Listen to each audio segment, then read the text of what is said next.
Buenas, mi nombre es Lía Gómez y yo hablaré sobre el estudio de función renal, función glomerular y tubular en el análisis de orina. En la enfermedad renal crónica cursa en muchos pacientes de forma asintomática durante tiempo determinado. De forma adecuada, la función renal tiene gran importancia en la práctica clínica, tanto para el diagnóstico precoz de la nefropatía como para el seguimiento de la progresión y previsión del inicio del tratamiento renal sustitutivo. El dato del aumento de creatinina debe completarse con una estimación del filtrado glomerular. Eh, en la estimación del filtrado glomerular, vamos a ver el concepto de aclaración renal. La estimación del filtrado glomerular se basa en el concepto de aclaración renal plasmática de una sustancia en su paso por el riñón. Esta aclaración se define como el volumen de plasma que se queda eh, totalmente libre dicha sustancia a su paso por el riñón con la unidad de medida de tiempo de mililitros por minuto.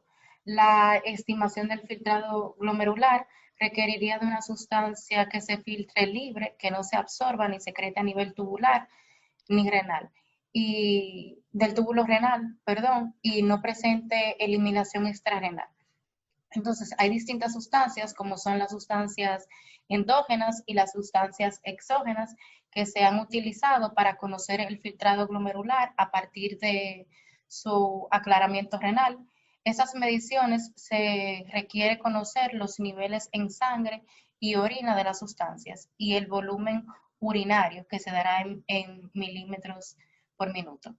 Eh, el aclaramiento de una sustancia se puede medir mediante la utilización de la fórmula CX va a ser igual a CO por el volumen entre CP. Entonces, CO va a ser la concentración de sustancia en orina, CX sería el aclaramiento de la sustancia, V sería el volumen urinario en 24 horas y se da en milímetros por minuto, y CP sería la concentración de sustancia en plasma. La medición del filtrado glomerular mediante sustancias exógenas administradas vía intravenosa se considera clásicamente como la técnica de elección para la medición del filtrado glomerular, pero solo se va a utilizar en estudios de investigación clínica por su complejidad y coste. Entonces, aquí tenemos la inulina y los isótopos radioactivos. En la medición del filtrado glomerular mediante sustancias endógenas vamos a tener la creatinina, sérica y la urea. Entonces, la creatinina sabemos que es una sustancia de producción endógena de las más utilizadas para calcular la tasa del filtrado glomerular en condiciones normales.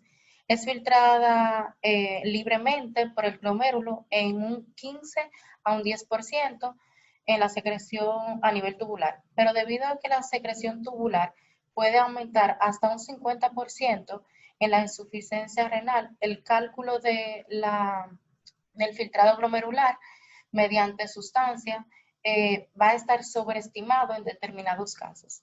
En la urea, aunque en el 90% de la urea es eliminada a nivel de riñón por el filtrado de un 40 a un 70%, se difunde pasivamente por el túbulo del túbulo al intersticio, y esta difusión es incrementada cuando el menor flujo es tubular. Por eso, la disminución del volumen de urea refleja un aumento en la absorción pasiva de la urea y una disminución en su eliminación.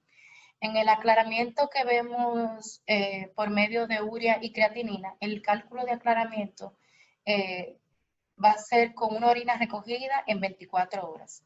Es recomendada por las guías europeas y de diálisis y trasplante en pacientes con enfermedad renal crónica. En esta enfermedad se va a ver en estadio 4 y 5 o con una creatinina sérica aumentada más de un 2.5 por miligramos por decilitro. Entonces la fórmula va a ser aclaramiento de creatinina más el aclaramiento de urea entre 2. En las ecuaciones de estimación del filtrado glomerular vamos a ver dos, que son la de Coshcroft-Gault y la ecuación de MDRT.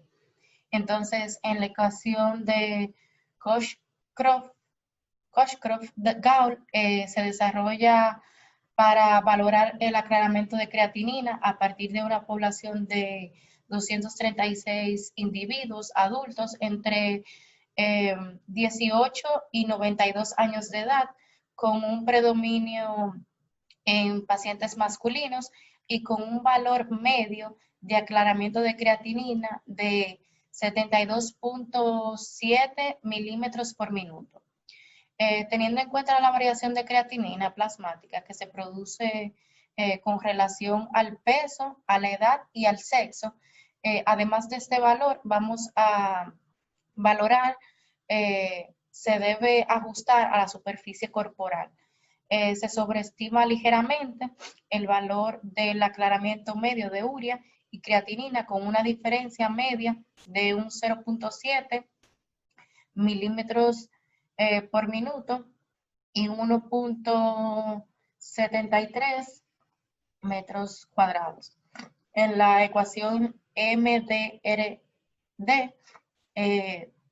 esta fue a principios de la década de los 90, se realizó en Estados Unidos con un estudio multicéntrico para evaluar el efecto de restricción proteica en la dieta sobre la progresión de las enfermedades renales. Entonces, en el estudio retrospectivo con una población de 1.628 individuos adultos de ambos sexos, pero con un predominio en la raza blanca y afectos de enfermedad renal crónica. Entonces, no se recomienda utilizar esta ecuación en ancianos hospitalizados y diabéticos, ya que se sobreestima el filtrado glomerular con respecto al cálculo mediante la aclaración media de urea y creatinina. Y hasta aquí mi exposición y lo dejo con mi compañero. Muy buenas tardes, mi nombre es Juan Chanafán. Yo voy a continuar a hablar sobre otros parámetros relacionados con la función glomerular. Hay una relación entre la creatinina y el filtrado glomerular, aunque la creatinina sérica aislada sigue siendo el método más extendido de medida indirecta de función renal. La relación de la concentración sérica de creatinina y el filtrado glomerular no es lineal. Como consecuencia, hay que tener en cuenta que el filtrado glomerular debe descender al menos de 50% para que la concentración de creatinina se eleve por encima del rango de referencia.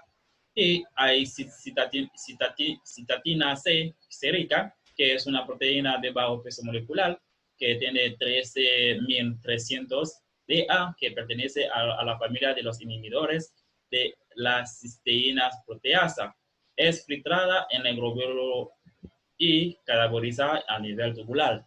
A diferencia de la creatinina, se produce de forma constante por las células nucleadas y aparentemente no es modificable por la dieta. La cistatina C parece más eficaz que la creatinina para detectar el deterioro inicial de la función renal, sobre todo en el fracaso agudo.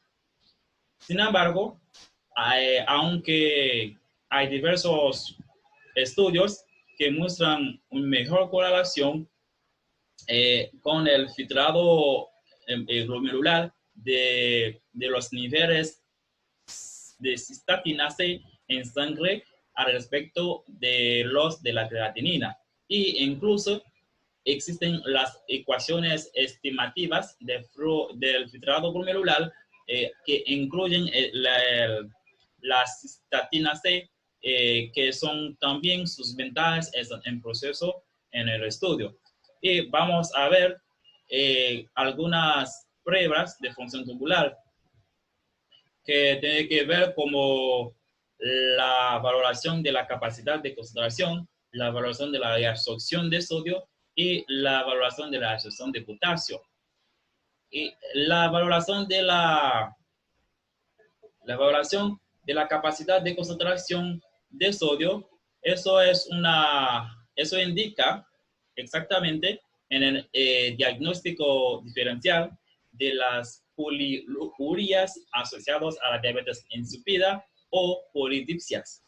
Se estudian los cambios de osmolalidad en orina tras de 12 a 15 horas de privación hídrica, tras a la administración de 20 microgramos de desmopresina en la vía nasal. Y también vamos a hablar sobre la valoración de la absorción de sodio, que es una excreción fraccional del sodio. El sodio conoce como un indicador excelente de la capacidad de absorción celular, pero tiene la limitación de requerir el conocimiento del balance total de sodio para su interpretación correcta. Sin embargo, la excreción fraccional de sodio, que mide la fracción de sodio filtrado que es excretado, tiene mejor sensibilidad para estudiar la reabsorción tubular y también indica para estudio de diagnóstico diferencial de hiponatremia renal o extrarrenal y oliguria por nefropatía funcional o parenquimatosa. Y por el último, vamos a ver una valoración de excreción de potasio que dentro del gradiente de potasio transtubular. Eso es una interpretación de excreción fraccional de potasio que conoce como signo GTTK, que da una idea de gradiente de potasio, dependiendo del flujo urinario y de aldosterona y antes de efectos de ADH, indicado por estudio de hipopotasemia, hiperpotasemia, hipopotasemia cuando el nivel de potasio bajo y hiperpotasemia cuando el nivel de potasio aumenta. Y también pueden encontrarlo en el renal o pueden encontrarlo una hipopotasemia primaria o hiperpotasemia secundaria a déficit de aldosterona. Hasta ahí es mi parte de la exposición. Gracias.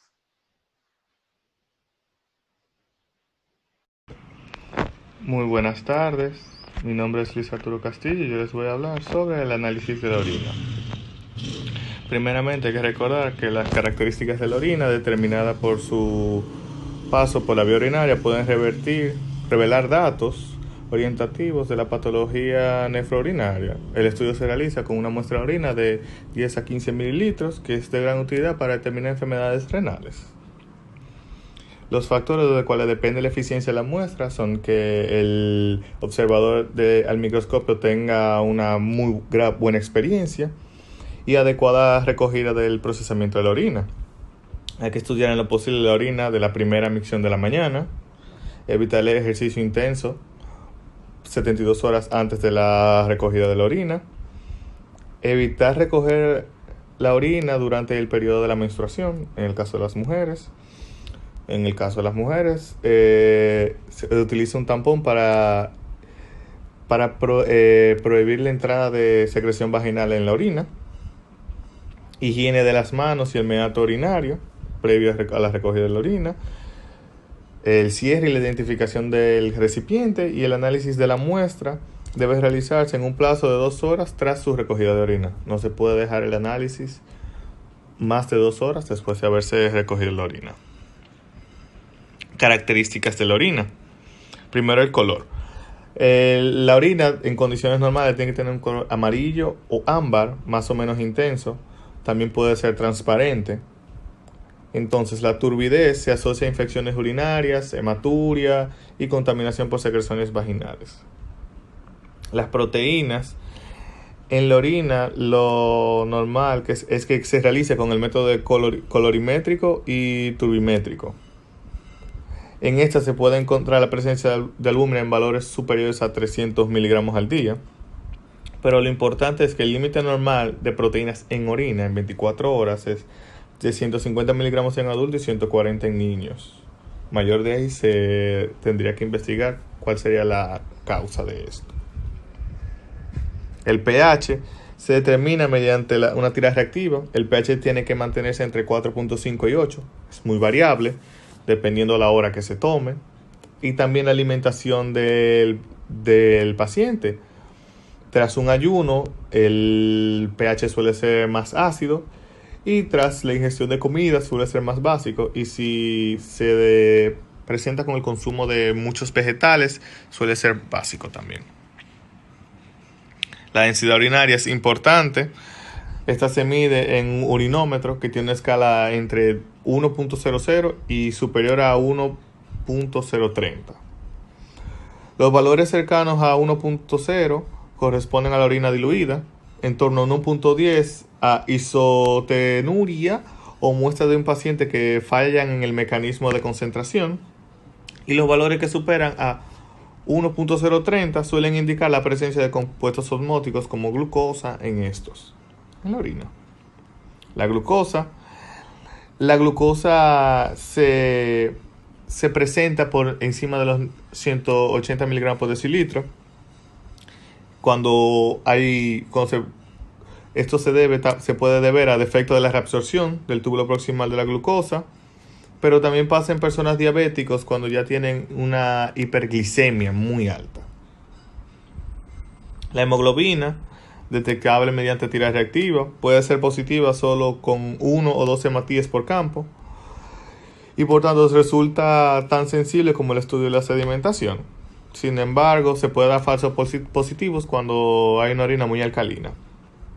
Las cetonas, en situaciones de cetocetosis diabética y en la cetosis del ayuno, alcoholismo o ejercicio extenuante, puede dar positivo. Los nitritos, esto es muy específico, pero de baja sensibilidad, detecta la presencia de bacterias que pueden reducir nitratos a nitritos. Estudio de la sedimentación urinaria. Este es importante porque se puede apreciar qué compuestos se encuentran en la orina, si se encuentra hematíes, leucocitos, entre otros. Ahora en una tabla les voy a explicar mejor cuáles sedimentos se pueden encontrar en la orina.